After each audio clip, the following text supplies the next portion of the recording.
¿Todos me escuchan? Sí, sí. Ok, pero y un sí así de, ay, me estoy levantando apenas, ¿verdad? Así de, ¿cómo Ay, están? profe, usted nos desmañana. Sí, ¿verdad? Yo sé. ¿Qué le hacemos, oigan? Con que conste que yo di la opción de pasarla la nochecita y no quisieron. La Ah, democracia fue la democracia. Bueno, también y exagera, profe, o muy temprano, muy noche. lo que pasa es que sí, sí, yo creo que al final estuvo bien porque pues yo creo que muchos de ustedes tienen sus clases, ¿no? De otras materias. Y muy probablemente, o sea, si se las hubiera puesto, no sé, a las 10 a las 11 yo creo que hubiéramos tenido algunos problemitas de que se iban a encimar con otras de sus clases en línea, Ujú. ¿no? Entonces, Sí, pues, total. ni modo. Ahora sí que hay que respetar nuestros horarios. Con los otros grupos intenté hacer lo mismo y bueno, al final terminamos igual, pues dando la clase a la hora del horario habitual, porque si no, iba a haber iba a haber detalles, ¿no? En cuanto a horarios, pero pues ni modo, ¿no? Entonces, espero no se duerman, ¿no? Pero bueno, los tendré que espantar cada clase para que se despierten, ¿no? ¿Qué dijo? ¿Examen o qué? Y ahí es cuando despiertan, ¿no? Qué Bueno, malo es, profe. no, bueno. Es para que estén despiertos, ¿no? Bueno, que por cierto, hoy vamos a terminar este PDF, ¿no? Entonces, y bueno, ahorita algunos anuncios que les voy a dar. Muy bien, entonces, vamos a continuar con el último subtema que son los archivos de control. La clase pasada estuvimos viendo data files, ¿no? Ahora toca el turno a los archivos de control, ¿ok? Entonces, bueno, ¿qué es un archivo de control? ¿Se acuerdan que en el tema 2 ya un poquito vimos qué era ese archivo de control, ¿no? Hablamos de él muy brevemente. Y bueno, aquí vamos a hablar ya de él de forma bastante a fondo, ¿no? Un poquito más detallada. Entonces, primer punto, ¿no? Un archivo de control es un solo archivo. Cada base de datos cuenta con uno solo. Sin embargo, al igual que los archivos RIDO, ¿no? Es muy recomendable que tengamos al menos una copia, ¿ok? Por aquello de que alguno se dañe, ¿no? Porque, como vamos a ver más adelante, si el archivo de control se daña, la base en ese momento se cae. Aquí sí es algo drástico, ¿no? No es como un data file, por ejemplo, si se trata si se llega a dañar un data file eh, que no es de los vitales, que no es de los table spaces sys o sysaux, la base puede seguir operando, puede seguir, inclusive se puede detener e iniciar y sigue funcionando. Y lo único que se afecta es que los datos que estén asociados a ese table space, ¿no? O a ese data file, pues no van a estar disponibles, ¿no? Al table space más bien. Pero de ahí en fuera la base pues puede seguir operando. Aquí no, se muere el archivo de control, se muere la base de datos, ¿no? Bueno, es un archivo relativamente pequeño, es binario, no podemos ver su contenido tal cual, no es de texto. Eh, Su objetivo, bueno, ¿por qué? ¿Para qué sirve? Básicamente es un archivo en el que se guarda configuración de la estructura física de la base de datos. O sea, una manera de entenderlo es, eh, contiene toda la configuración de lo que son archivos físicos. ¿Ok? Archivos físicos. Una de las razones por la cual existe es que este archivo permite ver cómo está la base de datos, cómo está configurada la estructura física sin tener realmente que depender de esos archivos. ¿Se acuerdan que cuando inicia una base de datos tiene varias etapas? Y una de ellas es cuando la instancia está levantada, se puede leer ese archivo de control sin tener que levantar aún la base de datos, o sea, sin tener que montar la base de datos. O sea, los archivos pueden estar cerrados, pueden inclusive no existir, pero el archivo de control podemos leerlo y con él obtener información del estado de la base de datos, o sea, del estado de los data files, del estado del read log, etcétera, ¿no? ¿Qué tipo de información contiene? Bueno, básicamente contiene, entre otras cosas, el nombre de la base de datos, ¿no? Contiene dónde se encuentran los data files, ¿no? Dónde están ubicados, la fecha en la que se creó la base de datos. Contiene un dato muy interesante que es el último valor del System Chain Number, del SCN. Ahorita vamos a platicar bastante de este numerito, ¿ok? Que es vital sobre todo para cuestiones de recuperación, ¿no? Información acerca de un checkpoint. Estos dos puntos van muy de la mano, ¿no? Información de los data files, online read logs y archive read logs. No hemos visto todavía este concepto, que lo veremos ya muy pronto, ¿no? Pero básicamente información de, básicamente el estatus de los data files, ¿no? Si están offline, si están online, si están dañados, etcétera, etcétera. Información de RMAN. RMAN significa Recovery Manager, en donde una de sus principales funciones de esta herramienta es la parte de respaldos. También ya muy próximamente vamos a entrar a ese tema, que es todo lo que tiene que ver con los respaldos. Entonces aquí se guarda en el archivo de control el estado o el estatus de los respaldos que se han hecho y también información de los table spaces. Ok. Bueno, la importancia, porque les comentaba, ¿no? El archivo siempre debe de estar, siempre debe de estar vivo. ¿Ok? Se escribe con una altísima frecuencia, ¿no? A cada ratito el archivo de control se está escribiendo, se está escribiendo. Una manera de comprobarlo es, si ustedes se van al sistema operativo y revisan la fecha de modificación del archivo de control, se van a dar cuenta que prácticamente está siendo modificado en tiempo real, ¿no? Me ponen en el chat que sí podría repetir qué es el SCN. Ahorita lo vamos a revisar a detalle, ¿ok? En un momento más. Son las siglas de System Change Number. Ahorita lo que les puedo adelantar es que ese es un número de control que se asigna por cada transacción que hace commit, ¿ok? Pero ahorita vamos a detallarlo. ¿Alguien recuerda?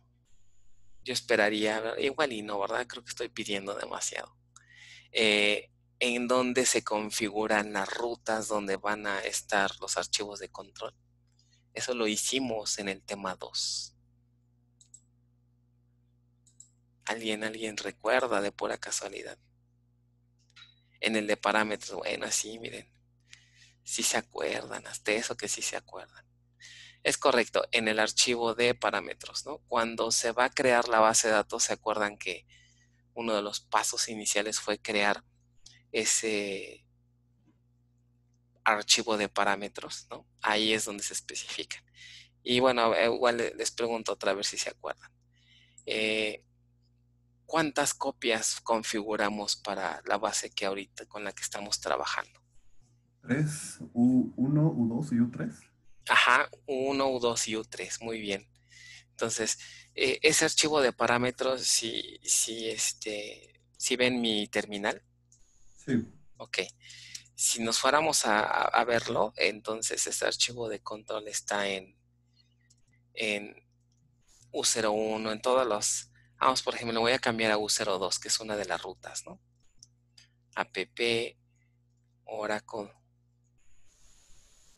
Data, ok. Y aquí está, ¿no? Que es la convención que usamos para utilizar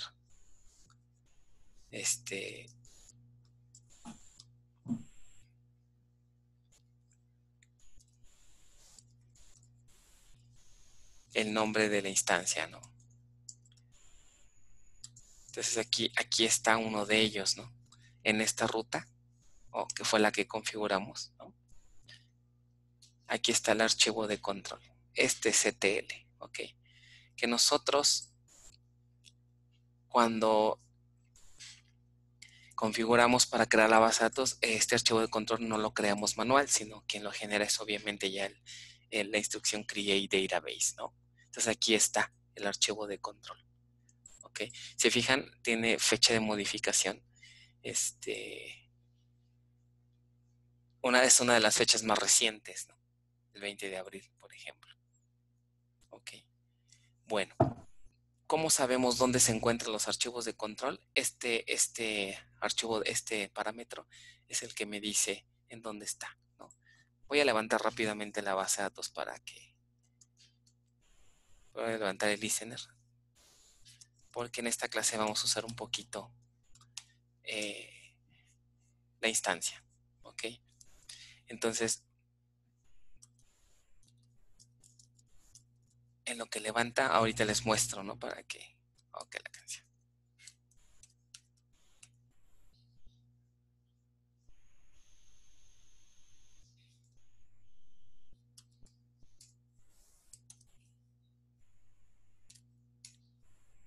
Ok, entonces déjenme nada más levanto la instancia.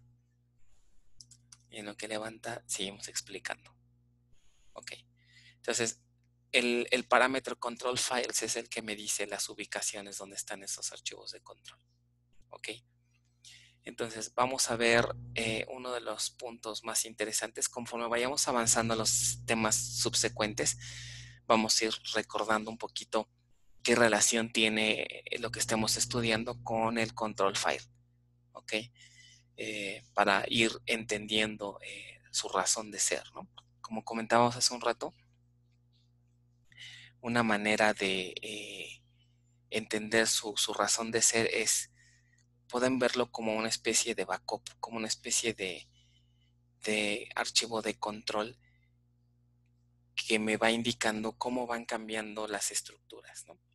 Piensen en lo siguiente, si un archivo físico se llegara a dañar, ¿no? Es decir, se vuelve inaccesible, por ejemplo, un data file, ¿ok?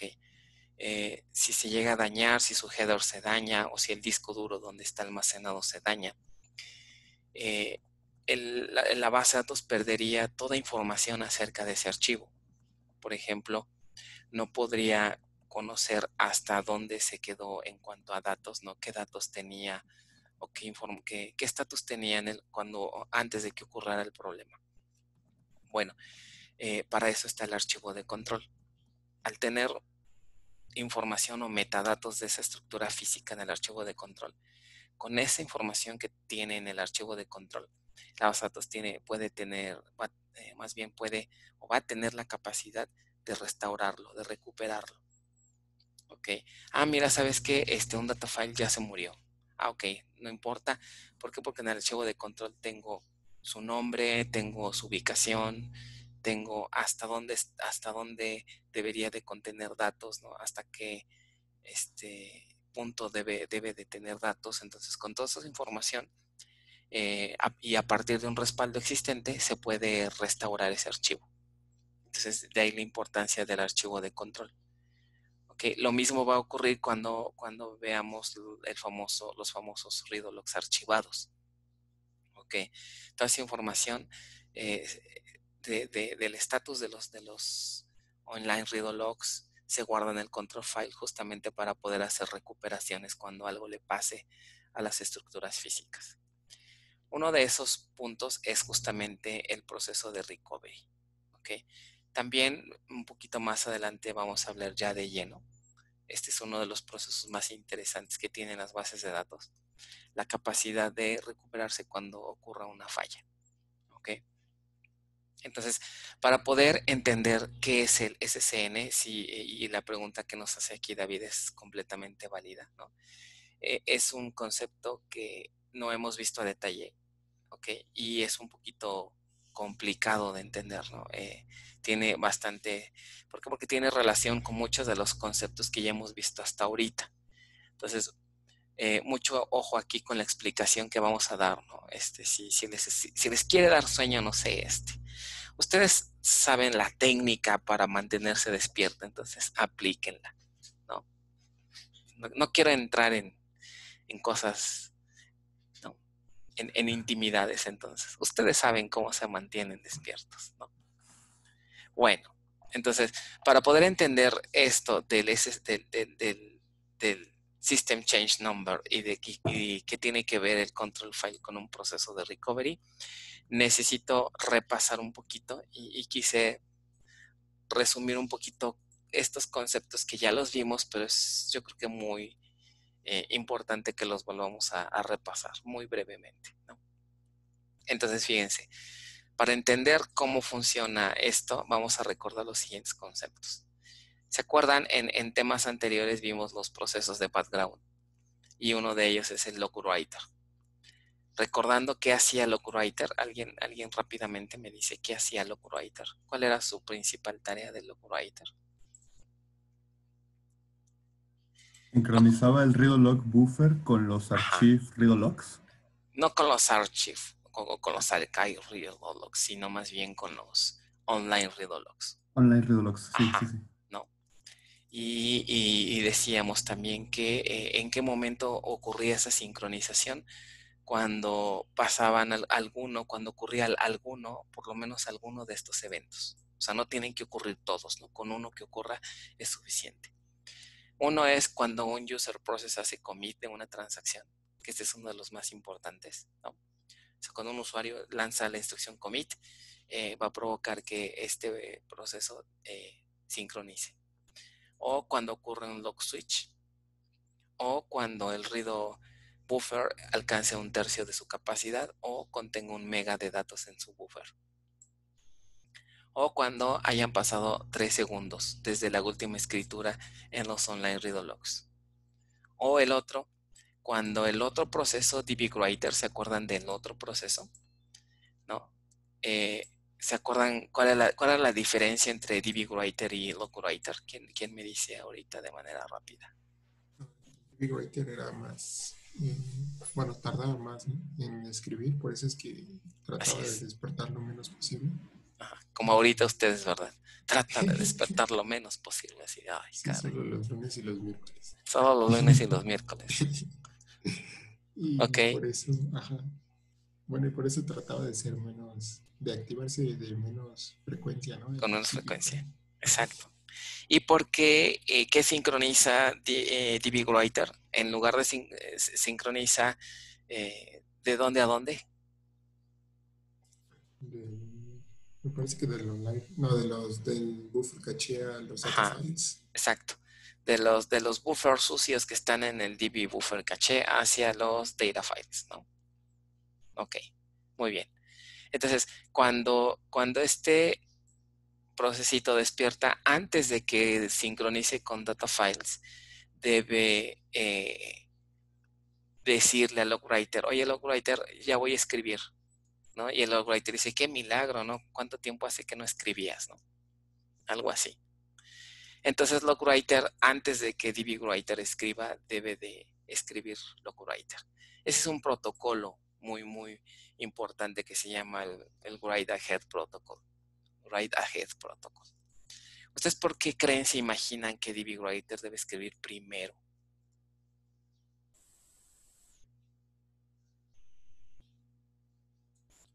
O sea, ¿por qué creen que logwriter, antes de que escriba dbwriter? Porque dbwriter escribe como tal la información en el data file. Ajá. Y logwriter la forma para recuperar ese dato. Exacto. Entonces una manera de protegerse, porque imagínense si logwriter no escribiera. Si algo llegara a pasar durante esa sincronización con el readlog, ¿no? O más bien con el buffer, ¿no? Con el readlog buffer que está todavía en memoria. Si algo llegara a pasar, ¿no? Entonces esos cambios que están por ahí todavía en memoria, pudiera haber un riesgo de que se perdiera, ¿no? Entonces, de ahí que la importancia que primero deba de escribirse en logwriter. Ok. Bueno, entonces, todos estos eventos ocurren para que el logwriter despierte. Bueno, eso es una parte que ya habíamos revisado, ¿no? Ahora, ¿qué tiene que ver con todo esto del control file? Bueno, ahí viene el siguiente punto. ¿Qué se imagina que realmente escriba? O sea, ya sabemos que escribe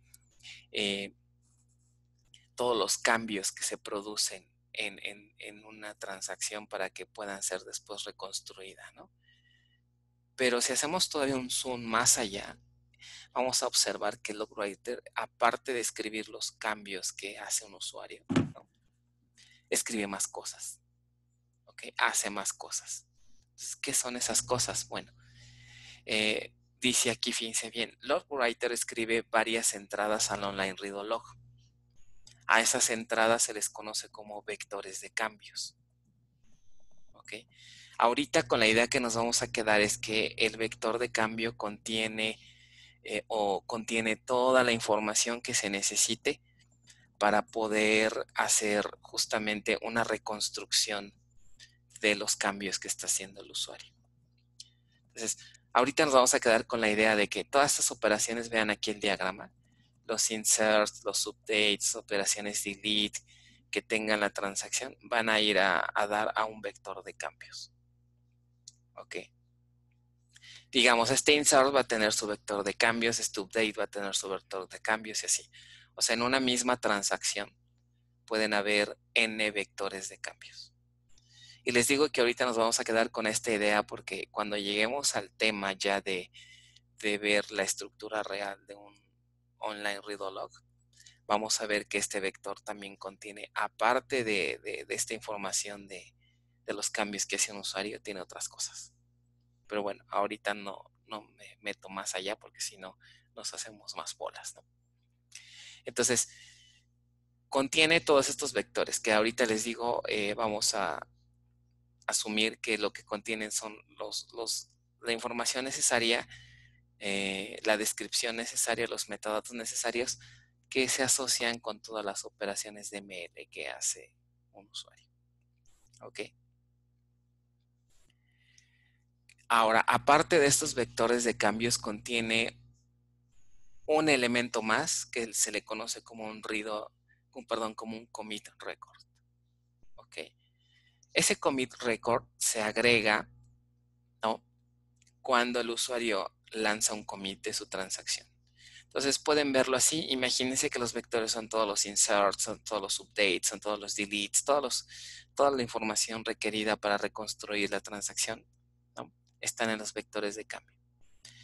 El usuario decide ya confirmar la transacción después de hacer varios cambios y lanza un commit. Esto se va a traducir a que en el online read log también se guarda una marca del commit, ¿ok? Es decir, hay cambios, y ya llega un momento en el que hace commit, ¿ok? Una marca del commit nada más, ¿ok? Entonces, esa marca, ¿no?, se agrega también en el online read log y sirve para indicar que los cambios contenidos en los online read logs fueron ya confirmados por el usuario. Ok, bueno, y también como parte de ese evento de hacer commit, en el momento de que ya el usuario confirma, se crea o se le asigna el famosísimo SCN. Entonces, ¿qué es un SCN? Se le conoce como System Change Number y significa, podremos visualizarlo como un consecutivo, ¿no? Por cada transacción que se hace un commit se genera un System Change Number, que si ustedes revisan lo que significa es como que un número de cambio, ¿no? Cada que se haga un commit a una transacción se genera un nuevo número, ¿ok? Entonces, la manera de entenderlo es cada que se mueva algo a nivel de datos, un insert, un update, y esto es a nivel de toda la base de datos, se genera un nuevo número. O sea, si ahorita nosotros entramos a la instancia y hacemos un insert, significa que hemos movido el estado de los datos. Se genera un nuevo SCN. Otra sesión en otra terminal, en otra conexión, alguien hace un cambio, se genera una nueva transacción y por lo tanto se genera un nuevo System Change Number. O sea, por cada cambio, por cada cosa que le hagamos a los datos, se genera un System Change Number. Entonces, estos System Change Number son importantes porque van guardando en el read log de manera secuencial cómo van cambiando los datos, ¿no?, de todos los usuarios de todas las transacciones. ¿Ok? Entonces pueden verlo esto como un consecutivo, ¿no? Y cada numerito me va indicando los cambios que los usuarios van haciendo. Entonces, en el online read log todos estos cambios se guardan de manera secuencial. ¿Ok? Entonces yo hago insert, update, delete, etcétera, etcétera, hago commit y me genera mi system change number, o sea, mi número secuencial de cambio. ¿Ok? Entonces, este numerito se guarda en conjunto con todos los datos que la transacción cambió. ¿Ok? Si se entendió hasta ahorita entonces lo que es un SCN, un System Change Number. Sí. Ok. Ahora, todo este, por así decirlo, todo este paquete de información o todo este paquete de datos, ¿ok? Se engloba en algo que se le conoce como un read record. ¿Ok? El read record entonces va a contener toda la información almacenada en un online read log asociada a una transacción. ¿Ok? Ahora, ustedes dirían, bueno, ¿y qué sentido tiene tener este commit record? ¿No? Bueno, una de las razones de ser de este commit record es que no todos los vectores de cambio que estén aquí adentro puede que tengan este commit record. O sea, ¿a qué me refiero? ¿Qué pasa? Fíjense en el siguiente escenario. Si nosotros estamos haciendo un montón de cambios en la base de datos y no hacemos commit, ¿ok? No hacemos un commit tan rápido. ¿Y qué pasa si ocurre alguno de estos otros eventos? ¿Cuál de todos estos eventos es el que provocaría que se genere un commit record? A ver, échenle un ojo nuevamente. ¿De los 3 segundos? ¿El de los 3 segundos? No. Porque acuérdense, para que se escriba un commit record aquí y para que se genere un SCN, ¿qué evento tuvo que haber ocurrido? Commit. Exacto, que el usuario haya hecho commit. ¿Qué quiere decir? Acuérdense que LogWriter escribe aquí en el online read log cuando ocurre alguno de estos eventos, o sea, no tienen que ser todos. ¿Qué significa? Que el único evento que va a guardar un commit record, ¿cuál va a ser? Pues cuando el usuario haga commit. ¿Ok? Exacto. ¿Qué quiere decir? Que en el online read log puede haber cambios de transacciones que aún no han hecho commit. ¿Ok?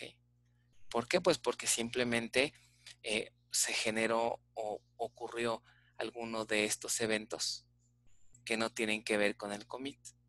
¿Ok?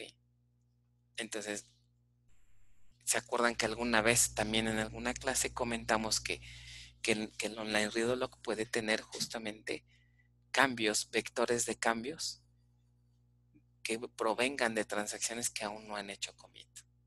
¿Ok? Que aún no han hecho commit.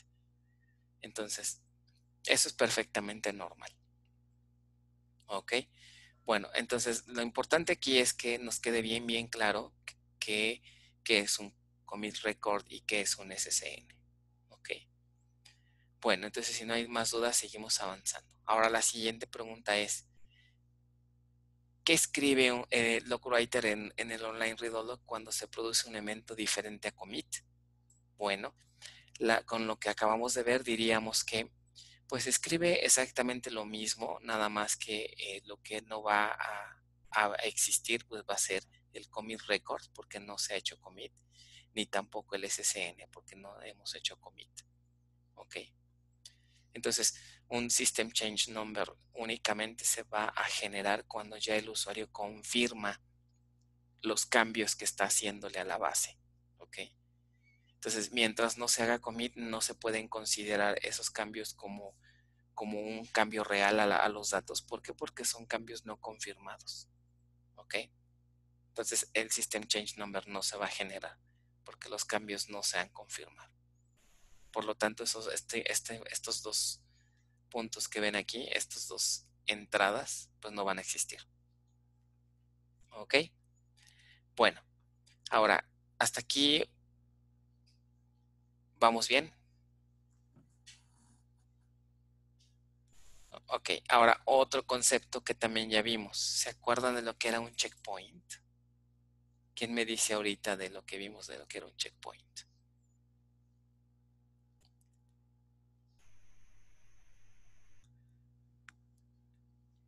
¿Qué era un checkpoint?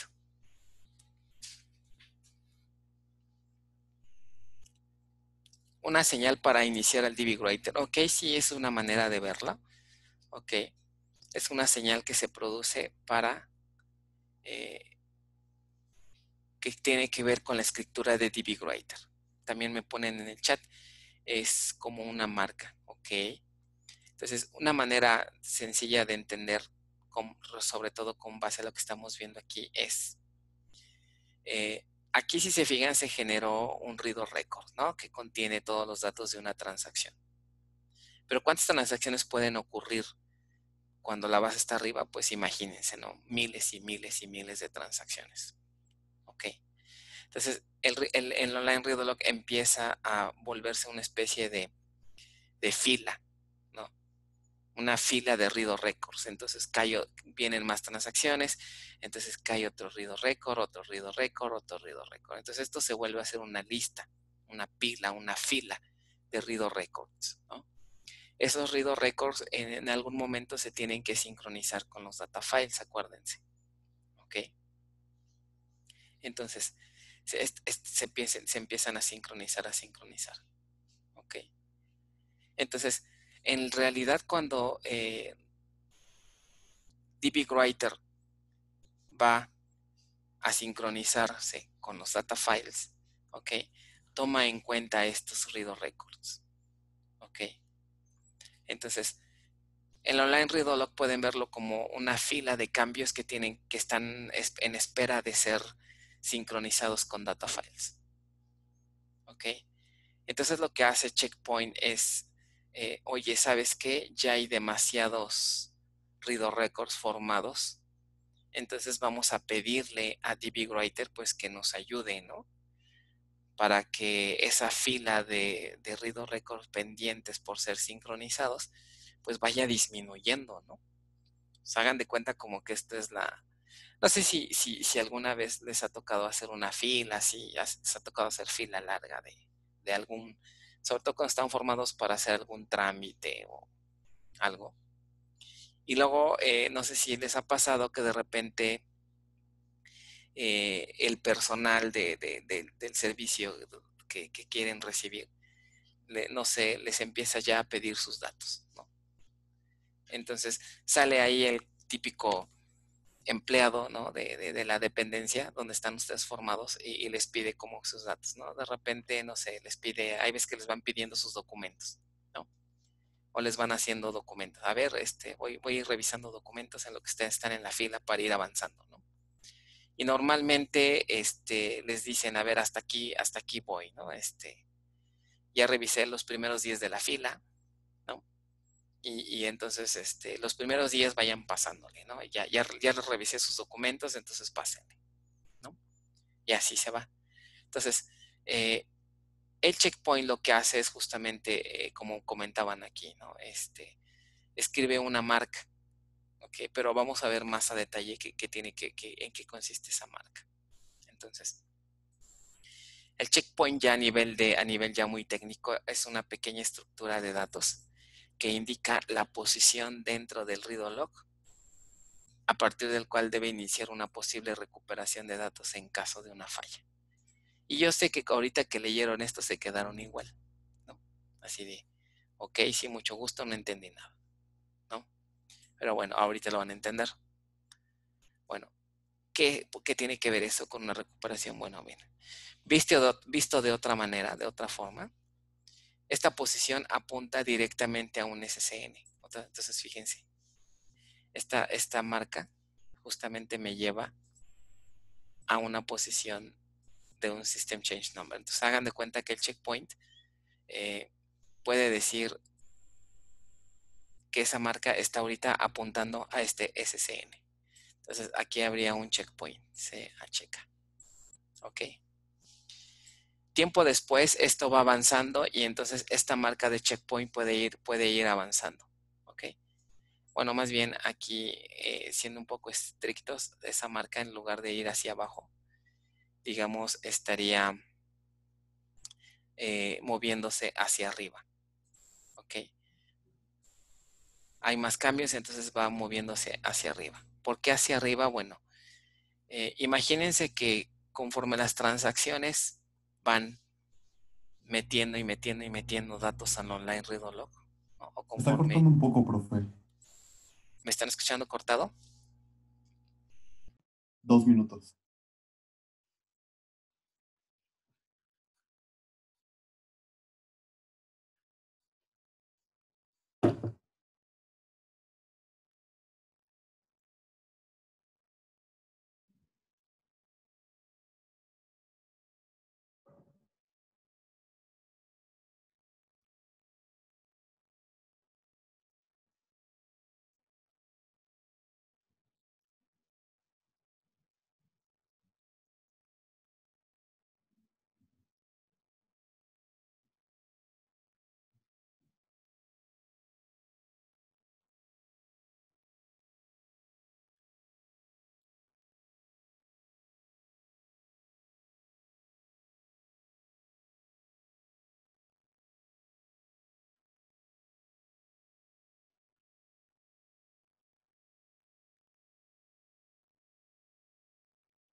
Hola.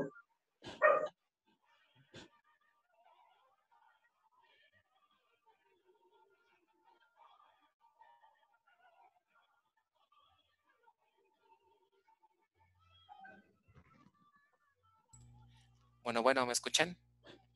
Sí, ya. Sí, profe. Sí, ¿Ya? Ok, creo que medio se quiso desconectar esto, ¿no?